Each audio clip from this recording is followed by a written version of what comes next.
to another series.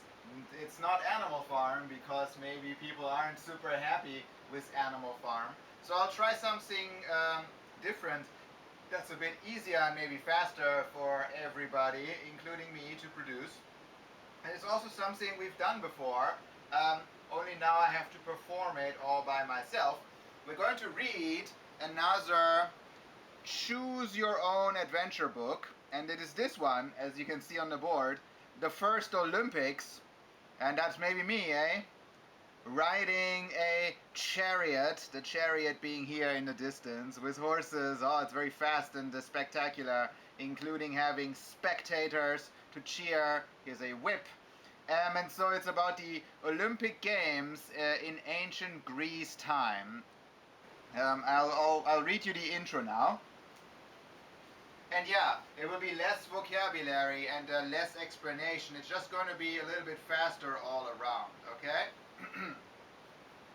First, the introduction says here, a note to the reader. No one is certain exactly when the first Olympics were held. The games originated as part of a religious festival in western Greece. Over the course of many years, this festival grew in size and importance. Games were added, temples, buildings, and athletic facilities were constructed, and the popularity of the Olympics spread throughout the entire ancient world.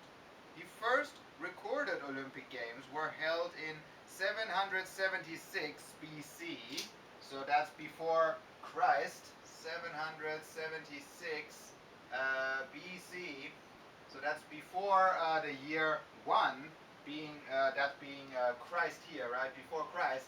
Then the opposite to, right, it goes down to, well, there's no 0, it goes to 1 AD, which is Ante Domini, right, the year of the Lord in the counting. But so, this is before, it has to count down from our perspective. But the Olympics reached their peak around 500 BC, which is the approximate setting for this book. So it started, or it is recorded to have started in 776, might have been before, but there are only recordings for 776. But this book plays in 500 BC, so that's, as we can see, 276 years later. That's a lot of years. Which is the approximate setting for this book. And you already know how this goes, right? First of all, there's pictures, so I will show you the pictures. And then there's also, not that many here. Where are they? Ever so often there are choices to be made, but I don't see any. Oh, here. Here in the bottom, it tells you 2 different choices, and from there you have to go to different parts of the book for the story to continue. That is the choosing your own adventure. So in some of the choices I will make for you, and some of the choices I will let you make. If someone wants to volunteer their choices, then we'll vote on it again. This book doesn't have all that many choices, which is good maybe because it's hard for us to organize that. But we start here in the beginning. That is the tour guide, my little cousin Felix, and this is me. They always try to keep these books a bit gender neutral, because maybe girls are reading this, right? And they would also like to identify themselves with the main character. And that's why you see me here from the back. I could maybe certainly be a girl. This one doesn't try super hard, but it doesn't call me a boy outright. So yeah, if I were a girl, maybe I would be happy enough to identify myself with this person. Yeah, with short hair, right? But at least I got the short shorts. But then again, that's because it's an old book where short shorts were just generally accepted. So the tour guide says, and on your right are the remains of the hippodrome, where the Olympic horse and chariot races were held. Chariot.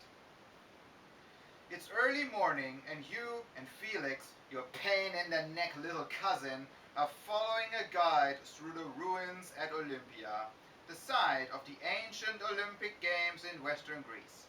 You've looked forward to this summer vacation for a long time, and you've been especially eager to visit Olympia. You'd expected to see glittering temples and impressive stadiums. But as you look around, all you see is a jumble of fallen columns and some wild olive trees. Is this really where the greatest athletes of the ancient world sought glory and honor on the playing field? It's so broken and old.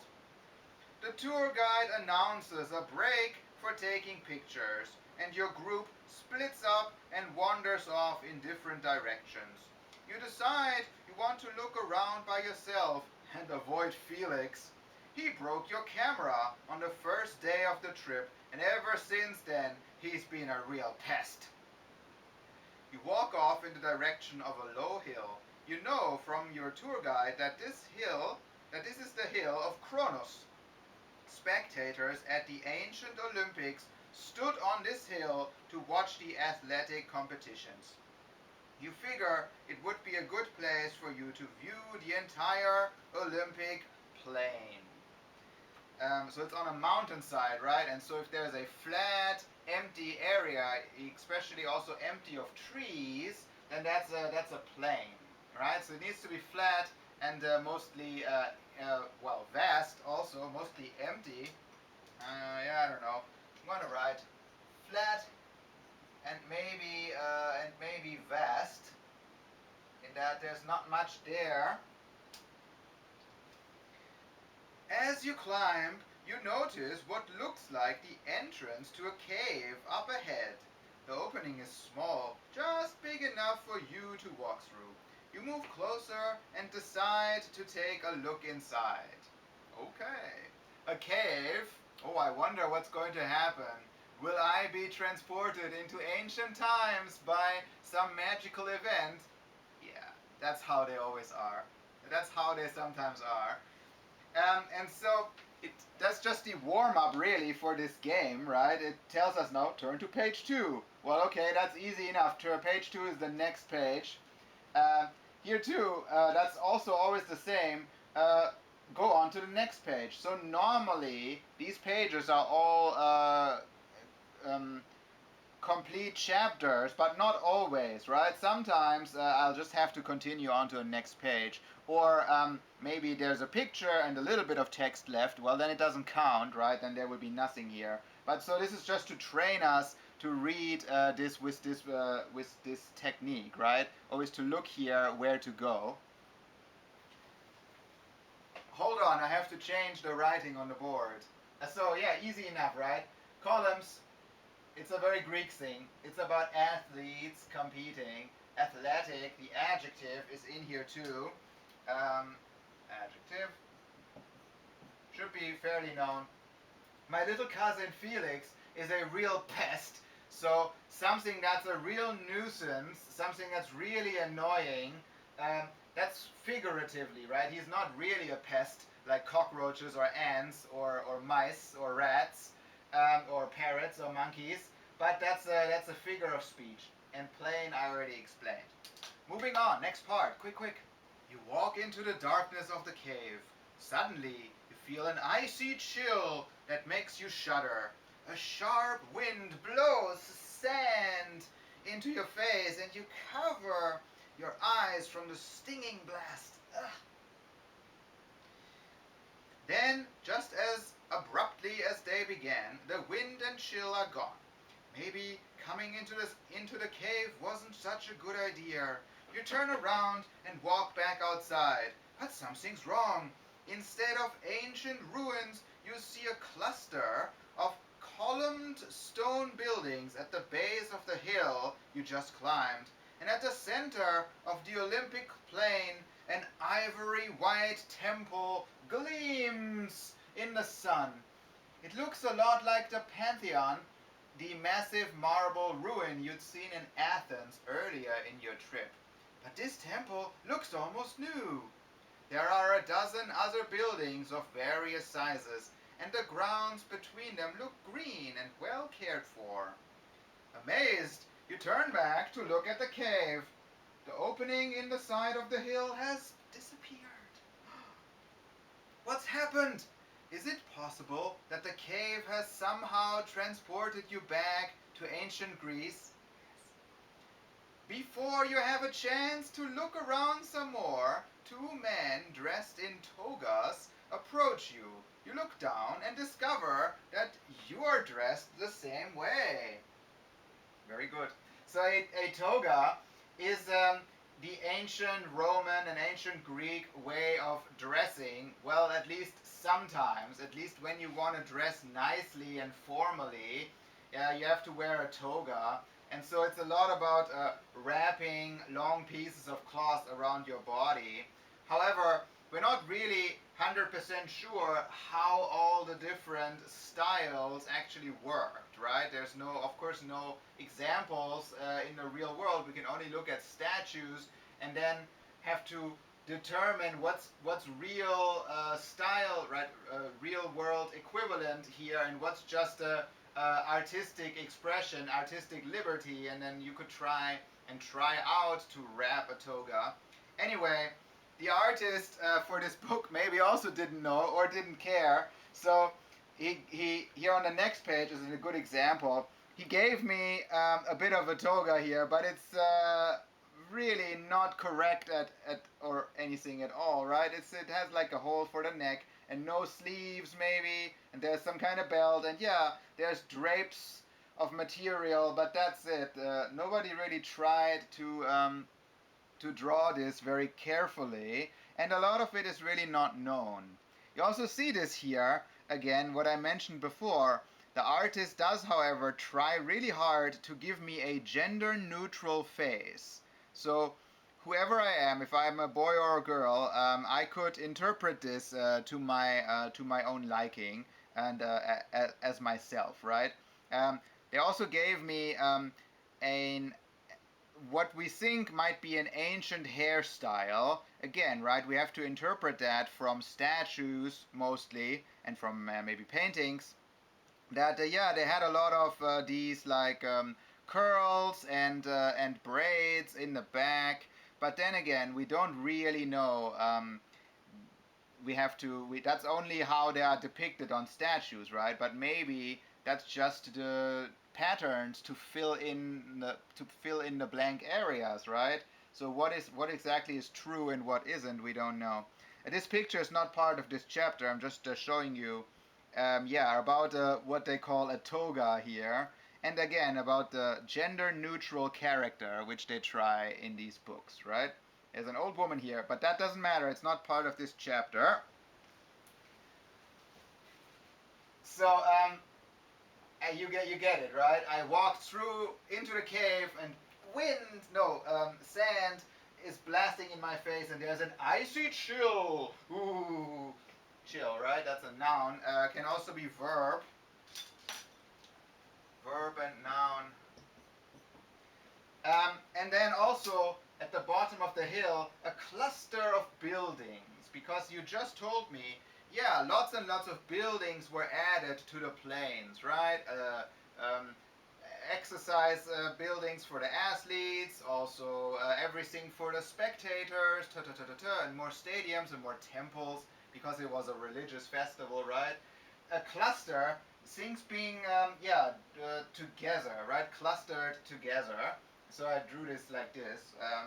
Grapes, for example, come in a cluster. Yeah, and other things. And now we're going to read one more part, and then I'll let you decide which choice you want to make, okay? So hold on. Hurry, the bearded man on the left says to you. The procession to the temple of Zeus is about to begin. He points to a large group of people gathered in the distance. Surely you don't want to miss it. You're excited at the chance to stay in ancient Greece, yet frightened. How will you get back to your own time? You see an entrance to a cave in the distance, but it looks quite different from the one you came through.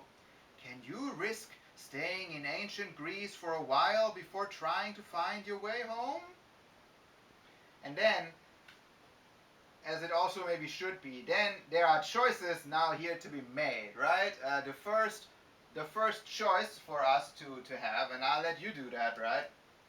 So, here in the last part on the other page, a man quickly stepped up to me. Um,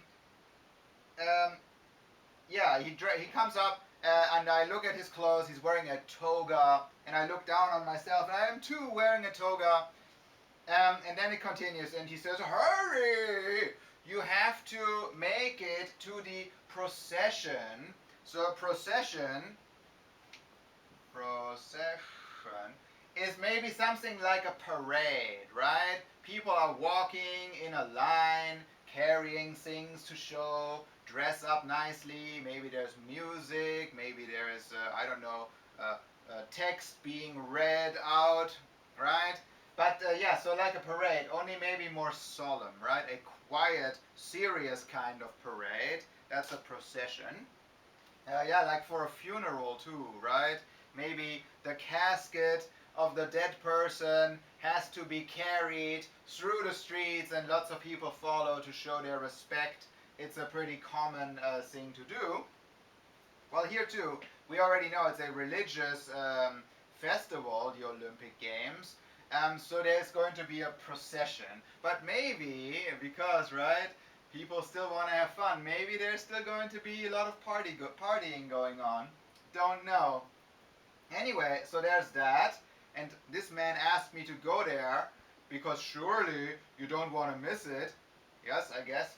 Or, in the distance, there's another cave entrance. It looks very different from the one I walked through before, though. So, yeah, it would be in the distance somewhere. Also, it looks different from the one before, and it's certainly not the same cave. It's a different cave, right? They make this clear here to give us a bit of help. Okay, and that's all. You see, this is a very fast-paced kind of exercise. Now there are choices. Two choices, one to make. Stay for the procession, or say, no, no, no, no, no, I wanna not do that. I wanna go to the other cave and investigate the other cave entrance. Could have written it, didn't fit. Investigate the other cave entrance, and these are the two choices. And I will give you, well, it has to be a very short time, right? Because I still need to receive the answers and then make the next part, right? But I'll let you make the choice. These are the two choices. That is all for the first Olympics, first part, a much faster activity. Maybe that will be popular. That is all. Goodbye.